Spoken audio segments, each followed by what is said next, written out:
Assalamualaikum warahmatullahi wabarakatuh. Nama saya Yogi Dwi Pamungkas. Saya akan mengerjakan UAS Etika Profesi Teknologi Informasi yang berjudul Prospek Masa Depan Profesi Bidang IT. Abstrak: dengan teknologi informasi yang secara nyata dapat meningkatkan kinerja dan memungkinkan berbagai kegiatan dapat dilaksanakan dengan cepat dan tepat dan akurat, sehingga dapat meningkatkan produktivitas untuk mengisi berbagai bidang usaha dan bisnis baik di Indonesia ataupun di luar negeri.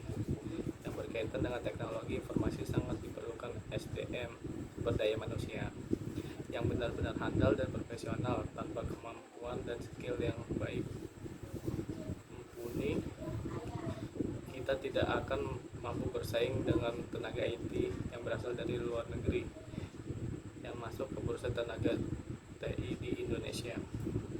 Rumusan masalah: apa yang masuk dengan profesi, apa yang masuk dengan profesi di bidang IT, bagaimana peranan dan hubungan IT dalam profesionalisme. Pengertian profesi: secara etimologi, profesi dari kata profesion yang berarti pekerja. Profesional artinya orang yang ahli atau tenaga ahli. Profesionalisme artinya sifat profesional. Menurut D.E. Greger, profesi adalah pekerja yang dilakukan sebagai kegiatan pokok untuk menghasilkan nafkah hidup dan mengandalkan suatu keahlian. Profesi memiliki ciri-ciri atau sifat, yaitu: 1.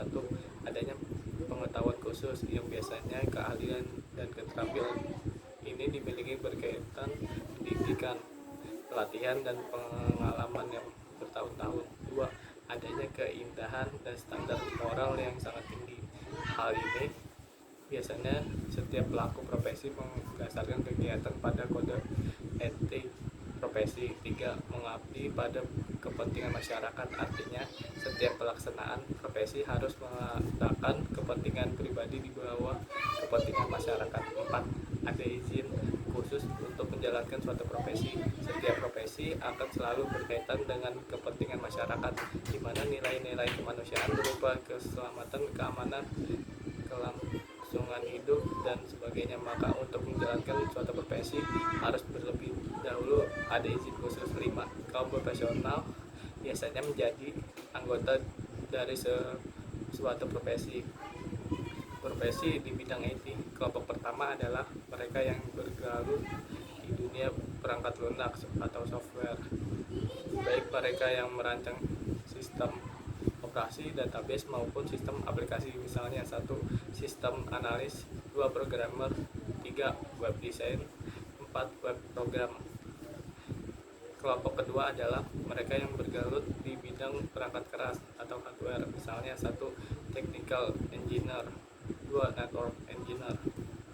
Kelompok ketiga adalah mereka yang berkecimpung dalam operasional sistem informasi. Misalnya: 1. SDP operator, 2. Sistem administrator. Kelompok keempat adalah mereka yang berkecimpungan di pengembangan bisnis IT. Pada bagian ini, pekerja diidentifikasikan oleh mengelompokkan berbagai sektor di industri IT. Peran dan hubungan IT dalam profesionalisme.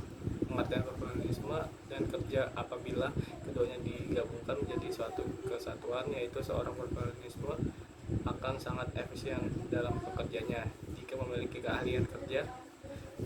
Arti keahlian kerja adalah kemampuan kita dalam menyelesaikan pekerjaan yang kita tangani. Kata kunci di sini adalah menyelesaikan. Menyelesaikan berarti pekerja yang kita selesaikan itu sudah membuahkan solusi bagi orang lain yang membutuhkan kemampuan kita.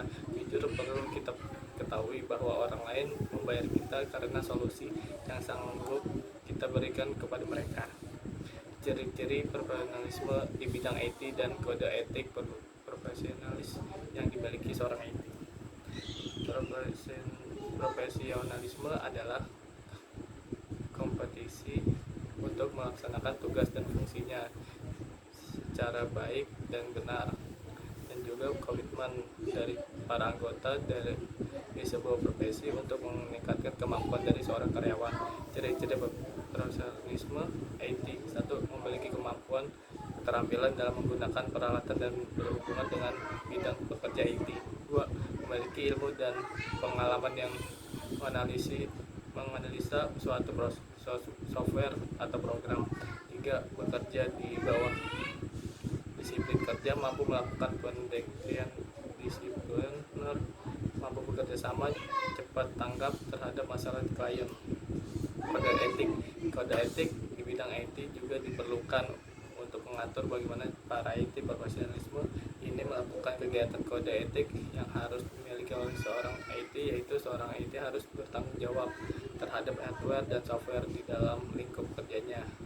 Yang dimaksud hardware adalah barang-barang IT yang bisa disentuh seperti monitor, printer, scanner, dan lain-lain. Yang dimaksud dengan software adalah produk IT yang bisa dilihat tanpa tidak bisa disentuh seperti aplikasi software, data, dan sebagainya. Peranannya yang sangat besar dan mendasar dalam perusahaan menuntut orang IT dan mempertanggungjawabkan perbuatannya secara profesi. Orang IT akan berperan penting dalam mengolah data, penggunaannya, teknologi, dan peningkatan terus-menerus akan bisnis. Perlu suatu perusahaan agar perusahaan mempunyai daya saing tinggi. Bisnis proses adalah suatu rangkaian proses dalam perusahaan yang melibatkan berbagai input untuk menghasilkan output yang berkualitas secara berkualitas sehingga perusahaan dapat menghasilkan laba. Karena demikian pentingnya suatu bisnis proses dalam suatu perusahaan. Data science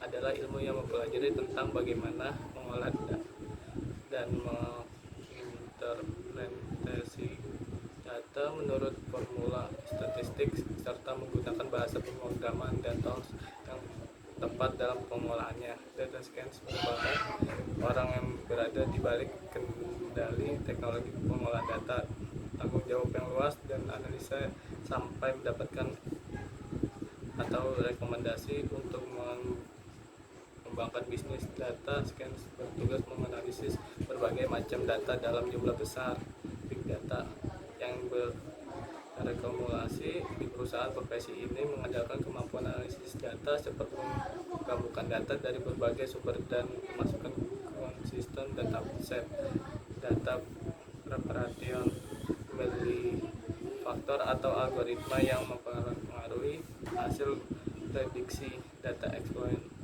seperti membuat infografis untuk memudahkan para pengambil keputusan dalam memahami data.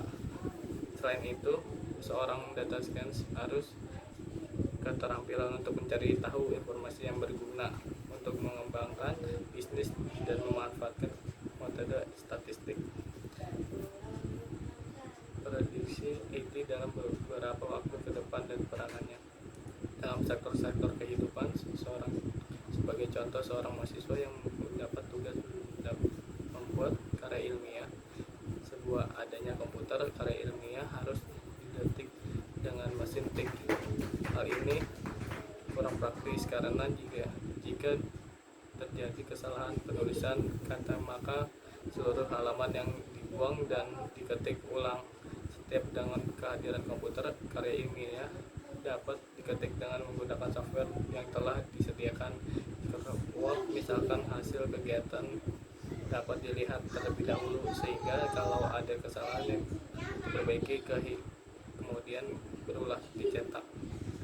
Akan tetapi pengembangan IT juga mempunyai dampak negatif seperti banyak situs porno tersebar di dunia maya.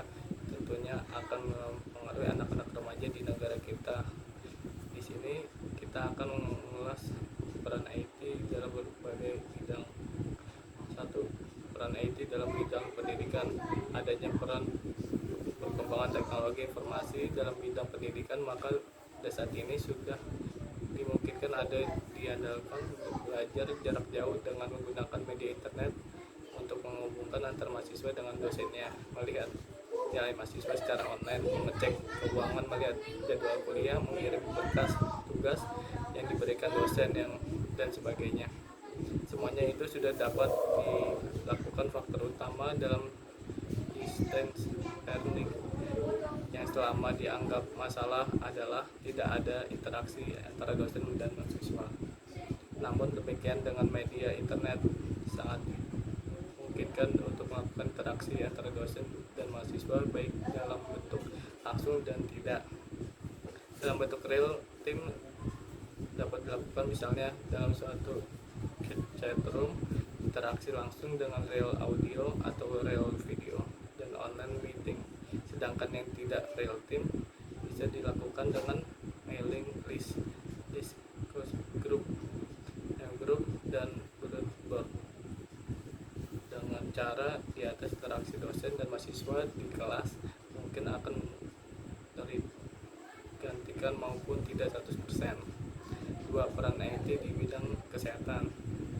Bioteknologi sebuah perjalanan panjang kegiatan dan inovasi manusia yang selama berabad-abad dan memanfaatkan mikroorganisme melalui prosesi fermentasi untuk membuat produk keperluan sehari-hari seperti roti, keju, bir, anggur. Pemanfaatan bioteknologi kala itu masih sangat konvensional dan kategori sebagai bioteknologi tradisional di awal abad 20. Menemukan antibiotik, penisilan, dan tahun 1982 obat berbasis rekomendasi DNA pertama diciptakan, yaitu insulin manusia yang diproduksi dengan memanfaatkan bakteri tanah atau E. coli. 3. Peran IT di bidang teknologi. Peranan TIK dalam bidang bisnis, misalnya TIK telah banyak digunakan untuk mendukung proses bisnis yang terjadi pada perusahaan, baik teknologi maupun perbankan, dengan hadirnya contoh aplikasi-aplikasi yang layanan e-bisnis, e-commerce, e-banking, dan lain-lain. Kebutuhan efisien waktu dan biaya menyebabkan setiap pelaku bisnis merasa perlu menerapkan teknologi informasi dalam lingkungan kerja. Penerapan teknologi informasi komunikasi menyebabkan perubahan pada kebiasaan kerja, misalkan penerapan ERP. 4. Peran IT dalam bidang pemerintah.